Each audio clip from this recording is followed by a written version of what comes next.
एक शरीफ नौजवान जिसे कदम कदम पर संसार किया गया। जालिम माशरे की नाइंसाफियों, करप्ट पुलिस और दौलतमंद बदमाशों ने उसे भी एक गुंडा बनने पर मजबूर कर दिया। और जब एक शरीफ इंसान जराइम पेशा बन जाए तो वो सब गुंडों से ज्यादा खतरनाक हो जाता है। एक बदकिस्मत नौजवान जिसे जुर्म की दलदल ने एक आतिशफशां बना दिया। बदले की आग में जलते एक शरीफ नौजवान की कहानी।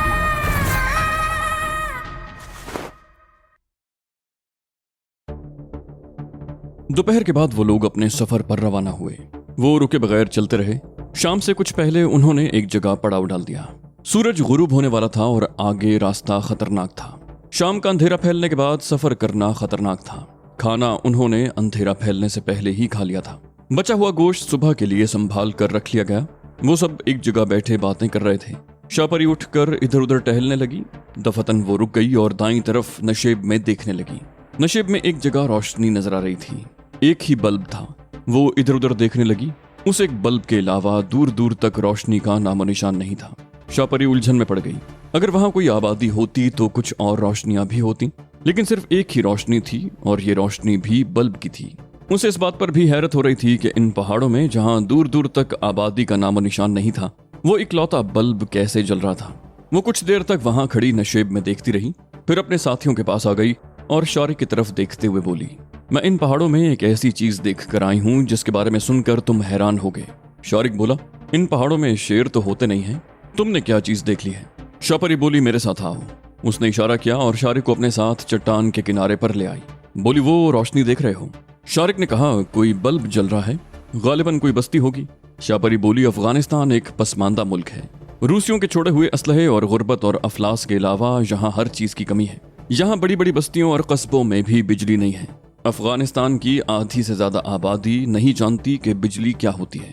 हम इस वक्त आबादी से मीलों दूर बंजर और वीरान पहाड़ों में हैं, लेकिन हमसे कुछ फासले पर एक जलता हुआ बिजली का बल्ब है। शारिक ने उसकी बात काट दी। बोली, क्या कहना चाहती हो? वो बोली, तुम्हें याद होगा कि मसूद नामी उस कबायली ने बताया था कि पाकिस्तान की सरहद के आसपास इन पहाड़ों में हेरोइन की फैक्ट्रियां हैं। शारिक ने उसकी बात काट दी। बोला, समझ गया, तुम कहना चाहती हो कि यहाँ हेरोइन की कोई फैक्ट्री है? शापरी ने इस बात में सर हिलाया। बोली, हाँ, लेकिन जरूरी नहीं है कि मेरा ख्याल दुरुस्त हो। यह भी हो सकता है कि उस तरफ वाकई कोई बस्ती हो और नशेब होने की वजह से दूसरी रोशनियां नजर ना आ रही हों। लेकिन इन पहाड़ों में बिजली की मौजूदगी वाली बात अब भी मेरे हलक से नहीं उतर रही, और फिर वो रोशनी यहाँ से ज्यादा दूर भी नहीं है। मेरा ख्याल है आधे मील का फासला होगा। शारिक बोला, शायद चेक करना पड़ेगा। नौलखा और मोहम्मद उमर भी अपनी जगह से उठकर उनके करीब आ गए थे और वो भी उस इकलौती रोशनी को देख रहे थे। नौलखा बोला, मेरा ख्याल है तुम लोग यहीं बैठो, मैं और मोहम्मद उमर जाकर देखते हैं कि वो रोशनी कैसी है। वो लोग कुछ देर बातें करते रहे और फिर फैसला हुआ कि वो सब जाकर उसके बारे में तहकीक करें। वो सब चल पड़े। थोड़ा आगे पहुंचे तो शापरी ने सरगोशी की। शारिक, ये आवाज सुन रहे हो? शारिक ने इस बात में सर हिलाया। बोला, हाँ, मेरा ख्याल है कोई जनरेटर चल रहा है। अगर यहाँ वाकई हेरोइन की कोई फैक्ट्री काम कर रही है तो हमें बहुत एहतियात से काम करना पड़ेगा। आसपास कोई मौजूद हो सकता है। शापरी बोली, अभी तक कोई नजर नहीं आया, एहतियात से चलते रहो। नौलखा पीछे ही रुक गया था और वो तीनों एक बार फिर आगे चलने लगे। तीनों ने राइफलें तान रखी थीं। एक लम्हे के नोटिस पर वो फायरिंग कर सकते थे। वो एक तंग से रास्ते पर मुसलसल नशेब से उतर रहे थे। दफतन शारिक रुक गया। उसने हाथ से अपने साथियों को भी रुकने का इशारा किया। तकरीबन 10 गज आगे एक पत्थर पर एक आदमी बैठा हुआ था। उसका रुख दूसरी तरफ था और वो सिगरेट पी रहा था। अगर वो सिगरेट न पी रहा होता तो उसकी मौजूदगी का पता न चल सकता था। चंद सेकंड पहले ही उसने सिगरेट का कश लगाया था और सिगरेट की मध्यम सी रोशनी से ही शारिक को उसके बारे में पता चला था। मोहम्मद उमर ने शारिक और शाहपरी की तरफ देखते हुए सरगोशी की। बोला, तुम लोग यहीं रुको, मैं आगे जाकर इस आदमी को काबू करता हूँ। शारिक ने भी सरगोशी की। बोला, होशियार रहना, उसके मुंह से आवाज नहीं निकलनी चाहिए। अगर उसने शोर मचा दिया तो गड़बड़ हो जाएगी। मोहम्मद उमर बोला, फिक्र मत करो, उसे होंठ खोलने का मौका ही नहीं मिलेगा। मोहम्मद उमर ने अपनी राइफल वहीं रख कर चाकू निकाल लिया और बड़े मोहतात अंदाज में छोटे छोटे कदम उठाता हुआ उस पत्थर की तरफ बढ़ने लगा जिस पर वो शख्स बैठा सिगरेट के कश लगा रहा था। शारिक और शापरी अपनी अपनी राइफल संभाले तैयार खड़े थे। मोहम्मद उमर बहुत मोहतात अंदाज में आगे बढ़ रहा था। पत्थर के करीब पहुंचकर वो रुक गया। वो शख्स चादर ओढ़े बैठा था और वक्फे वक्फे से सिगरेट के कश लगा रहा था। उसके करीब ही पत्थर पर एक क्लैशनकोफ राइफल भी रखी हुई थी। मोहम्मद उमर पत्थर के करीब रुक गया और फिर दूसरे ही लम्हे वो चीते की तरह छलांग लगाकर पत्थर पर पहुंच गया। पत्थर पर बैठा हुआ वो शख्स चौंक कर मुड़ा, मगर मोहम्मद उमर ने उसे अपनी जगह से हरकत करने का मौका न दिया। उसने एक बाजू उसकी गर्दन के गिर्द लपेट दिया और दूसरे हाथ से चाकू की नोक उसकी शहरक से लगा दी। उसके साथ ही उसके मुंह से हल्की सी गुर्राहट निकली। तुम्हारे मुंह से कोई आवाज निकली तो गला काट दूंगा, खामोशी से नीचे उतरो। ये जुमला उसने पश्तो जबान में कहा था और उस शख्स ने मोहम्मद उमर की बात अच्छी तरह समझ ली। उस शख्स के हलक से फंसी फंसी सी आवाज निकली, कौन हो तुम जो कोई भी हो यहाँ से जिंदा बचकर नहीं जा सकोगे। मोहम्मद उमर ने कहा, अभी तो तुम्हारी जिंदगी मेरे रहमो करम पर है, खामोशी से नीचे उतरो। वो शख्स बैठे बैठे घूमकर पत्थर से नीचे उतरने लगा।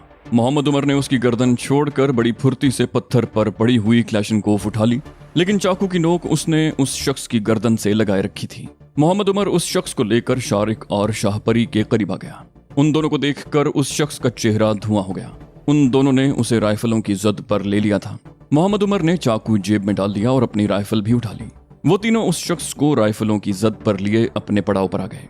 उस आदमी ने कहा, तुम लोग जो कोई भी हो बचकर नहीं जा सकोगे। इन पहाड़ों पर चारों तरफ हमारे आदमी मौजूद हैं। शारिक ने टूटी फूटी पश्तों में कहा, हम यहाँ तक आए हैं तो वापस भी चले जाएंगे। तुम अपनी फिक्र करो और ये बताओ कि वहां बैठे क्या कर रहे थे, वहां क्या काम हो रहा है। उस शख्स ने कहा, तुम लोग खुद क्यों नहीं मालूम कर लेते। मोहम्मद उमर ने मुदाखलत की, बोला, वो तो हम कर ही लेंगे, लेकिन उससे पहले तुमसे कुछ जरूरी बातें मालूम करनी है। ये तो हमें मालूम है कि वहाँ हेरोइन की फैक्ट्री काम कर रही है। तुमसे हम ये मालूम करना चाहते हैं कि इस वक्त वहाँ कितने आदमी हैं। उस शख्स ने कहा, तुम लोग मुझसे कुछ भी मालूम नहीं कर सकोगे। मोहम्मद उमर ने कहा, हमने तो पत्थरों को भी जबान खोलने पर मजबूर कर दिया है। तुम तो इंसान हो, अभी कुछ देर में तुम फरफर बोलने लगोगे। उसने जेब से रुमाल निकालकर बड़ी फुर्ती से उस शख्स के मुंह में ठूंस दिया और फिर उसी शख्स की चादर से एक पट्टी सी फाड़कर उसके मुंह पर बांध दी ताकि रुमाल बाहर न निकल सके। शारिक और नौलखा वगैरह खामोश खड़े ये सब कुछ देख रहे थे। मोहम्मद उमर ने एक बार फिर जेब से चाकू निकाल लिया और नोक उस शख्स की गाल पर रखते हुए बोला, मैंने तुम्हारा मुंह इसलिए बंद किया है कि तुम चीख न सको। तुम्हारे हाथ पैर खुले छोड़ दिए हैं, अगर चाहो तो अपना दिफा कर सकते हो। इस दौरान अगर तुम मेरी बातों का जवाब देना चाहो तो सर हिला देना। उसने चाकू की नोक से हल्का सा दबाव डाला। उस शख्स ने अचानक ही मोहम्मद उमर के हाथ पर हाथ मार दिया। इस तरह झटका लगने से उसके गाल पर चरका सा लग गया और खून रिसने लगा। मोहम्मद उमर ने चाकू फेंक दिया और एक जोरदार घूंसा उसकी खोपड़ी पर रसीद किया। वो शख्स लड़खड़ा कर पीछे गिरा। मोहम्मद उमर ने संभलने का मौका दिए बगैर उस पर लातों और घूंसों की बारिश कर दी। उस शख्स का सिर्फ मुंह बंधा हुआ था, हाथ पैर खुले हुए थे। वो भी भरपूर अंदाज में अपना दिफा कर रहा था, लेकिन मोहम्मद उमर शुरू से ही उस पर हावी था। जमीन पर धींगा मुश्ती करते हुए चाकू एक बार फिर मोहम्मद उमर के हाथ आ गया। उसने चाकू की नोक उस शख्स की शहरक पर रख दी। पहले एक हल्का सा चरका दिया, खाल कट गई और खून रिसने लगा। मोहम्मद उमर गुर्राया, मैं तुम्हारा गला काट दूंगा, बताओ जबान खोलोगे या नहीं। उस शख्स ने सर को हौले से हरकत दी। उसकी आंखों में खून उतर आया था। मोहम्मद उमर ने उसके गले से चाकू हटा लिया और उठकर खड़ा हो गया। चाकू की नोक से उसने उस शख्स के मुंह पर बंधी हुई पट्टी खोली और मुंह में ठुसा हुआ रुमाल भी निकाल लिया और उसे जोरदार ठोकर रसीद करते हुए गुर्राया, बताओ वहां कितने लोग हैं और क्या हो रहा है। वो शख्स अपने फूले हुए सांस पर काबू पाने की कोशिश करते हुए बोला, वाह, वहां तीन और आदमी हैं। हिरवन की ये लेबॉर्ट्री खान अब्दुल कुद्दूस की मिल्कियत है। यहाँ की हुकूमत अब तक उसका कुछ नहीं बिगाड़ सकी। तुम लोग क्या कर लोगे? तुम लोग इन पहाड़ों से जिंदा वापस नहीं जा सकोगे। शारिक ने कहा, इस लेबॉर्ट्री में कितनी हेरोइन तैयार होती है और ये हेरोइन कहाँ जाती है? वो बोला, रोजाना सैकड़ों किलो हेरोइन तैयार होती है जो सरहद पार पहुंचा दी जाती है। इसमें से कुछ हेरोइन पाकिस्तान ही के मुख्तलिफ इलाकों में खपा दी जाती है और कुछ दूसरे मुल्कों को बेच दी जाती है। शारिक बोला, क्या इस वक्त भी वहाँ हेरोइन तैयार हो रही है? उस शख्स ने कहा, नहीं, लेकिन काम शुरू करने की तैयारियां की जा रही हैं। आज रात अफ्यून की एक बहुत बड़ी खेप यहाँ पहुंचने वाली है। उस अफ्यून से पहले मॉर्फिन बनाई जाएगी और उसके बाद हेरोइन की तैयारी का मरहला आएगा। शारिक ने कहा, क्या लेबॉर्ट्री में तैयार हेरोइन भी मौजूद है? उस शख्स ने कहा, हाँ, इस वक्त वहाँ तकरीबन 2000 किलो तैयार हेरोइन मौजूद है। वो लोग आज रात अफ्यून की खेप लेकर आएंगे, वही लोग ये तैयार हेरोइन यहाँ से ले जाएंगे। शारिक बोला, अफ्यून की मिकदार कितनी है और वो लोग किस वक्त यहाँ पहुंचेंगे? उस शख्स ने जवाब दिया, 1500 ग्राम। वो लोग 10 बजे के करीब यहाँ पहुंच जाएंगे। शारिक ने पूछा, क्या लेबॉर्ट्री तक आने के लिए गाड़ी का रास्ता भी है? वो शख्स बोला, नहीं, हम लोग पैदल आते जाते हैं और माल लाने ले जाने के लिए गधे इस्तेमाल होते हैं। इस वक्त 3 आदमी उन गधों के साथ होंगे। शारिक बोला, इस इलाके में और कितनी लेबॉर्ट्रियां हैं? उस शख्स ने कहा, 4। एक खान अब्दुल कुद्दूस की लेबॉर्ट्री है और 3 और हैं। लेकिन तुम लोग कौन हो? क्या तुम्हारा ताल्लुक किसी एजेंसी से है? शारिक ने कहा, हाँ, यही समझ लो। अफ्यून की खेप किस रास्ते से आएगी? उस शख्स ने कहा, जिस जगह मैं बैठा हुआ था वहां दूसरी तरफ तकरीबन 10 गज नीचे एक तंग सा रास्ता है। लेबोरेटरी तक आने जाने के लिए वही रास्ता इस्तेमाल किया जाता है। शौरिक बोला, तुमने बताया था कि वो लोग 10 बजे के करीब यहाँ पहुंचेंगे। तुम्हारे हाथ पर घड़ी बंधी हुई है, इस वक्त क्या टाइम है? उस शख्स की कलाई पर इलेक्ट्रॉनिक घड़ी बंधी हुई थी। उसने बटन दबाकर नन्ना सा बल्ब रोशन किया और फिर शौरिक की तरफ देखते हुए बोला, 8 बजे हैं। शौरिक ने सर हिला दिया, बोला, ठीक है, इन लोगों के आने से पहले हम लेबोरेटरी में मौजूद आदमियों का बंदोबस्त कर लेंगे और जब वो लोग अफ्यून लेकर यहाँ पहुंचेंगे तो उनसे भी निमट लिया जाएगा। उस शख्स ने कहा, तुम लोग खुशफहमी में मुब्तला हो। तुम लोग जो कुछ कर रहे हो उस पर अमल करना इतना आसान नहीं है।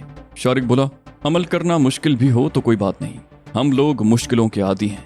फिर वो मोहम्मद उमर से बोला, उमर, इसका बंदोबस्त करो। मोहम्मद उमर ने उस शख्स की चादर फाड़ कर पहले लंबी लंबी पट्टियां बनाई, फिर उन्हें रस्सी की तरह बट लिया और उस शख्स के हाथ पैर बांध कर एक तरफ डाल दिया। उसके मुंह में भी कपड़ा ठूंस दिया गया था। शौरिक ने कहा, तुम 2-3 घंटे यहाँ आराम करो, वापस आकर हम तुम्हें खोल देंगे। शौरिक अपने साथियों की तरफ देखते हुए बोला, घोड़े यहीं छोड़ दो, हम लोग 2-3 घंटों में वापस आ जाएंगे।